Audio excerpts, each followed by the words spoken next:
All நமஸ்காரம். ஒரு ரெண்டு கிளாரிட்டி கொடுக்குறேன் நான் உங்களுக்கு. உங்கள் குழந்தை படித்த ஸ்கூலோ படிக்கிற ஸ்கூலோ லீடர்ஸை உருவாக்குற ஸ்கூலா இல்லை லீடர்ஸ் கிட்ட வேலை பண்ண வைக்கிற ஸ்கூலா? எப்படி கண்டுபிடிப்பேன் தெரியுமா? ரொம்ப ஈஸி கண்டுபிடிக்கிறது. உங்கள் குழந்தை அவா விஷயங்களை அவாளே பார்த்துட்டு அவா ரெஸ்பான்சிபிலிட்டியை அவாளே எடுத்துக்கிறா அப்படின்னா லீடர்ஸை உருவாக்குற ஸ்கூலில் படிக்கிறா. ஒன்னொன்னுத்துக்கும் நீங்கள் தான் பின்னாடியே போய் தார்குச்சி போடுறேன். படி படி படி படி, எழுதி எழுதி எழுதி எழுது, போ போ போ போ, ஸ்கூலுக்கு லேட்டராக எடுத்து எழுந்துரு எழுந்துரு எழுந்துரு எழுந்துரு, ஹால் டிக்கெட் எடுத்து வச்சுட்டியா, புக்ஸை ஒழுங்காக அடிக்கிண்டியா, டைம் டேபிள் பிரகாரம் புக்ஸ் எல்லாம் எடுத்து வச்சுட்டியா, ஸ்கூல்லேருந்து டிஃபன் பாக்ஸ் வாட்டர் பாட்டிலாம் கரெக்டாக வந்துதா? இதெல்லாம் ஆரம்ப ஸ்டேஜில் நம்ம செக் பண்ணலாம்.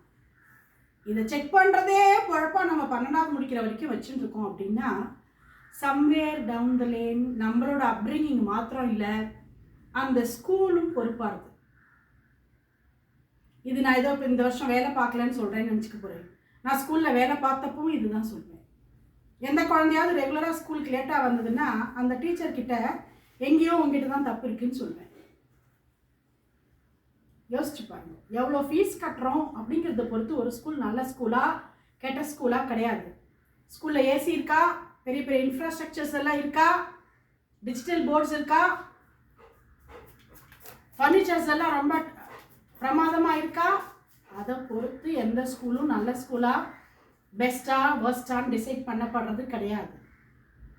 இந்த சட்டில் கண்ணுக்கு தெரியாத உருவாக்குறா பாருங்க லீடர்ஸை, அந்த ஸ்கூல் தான் நல்ல ஸ்கூல். உங்கள் குழந்தையெல்லாம் எந்த ஸ்கூலில் படிக்கிறா? லீடர்ஸை உருவாக்குற ஸ்கூல்லையா, லீடர்ஸ் கிட்ட வேலைக்கு போக வைக்கிற ஸ்கூல்லையா? யோசிச்சு பார்த்துக்கோங்க. நமஸ்காரம்.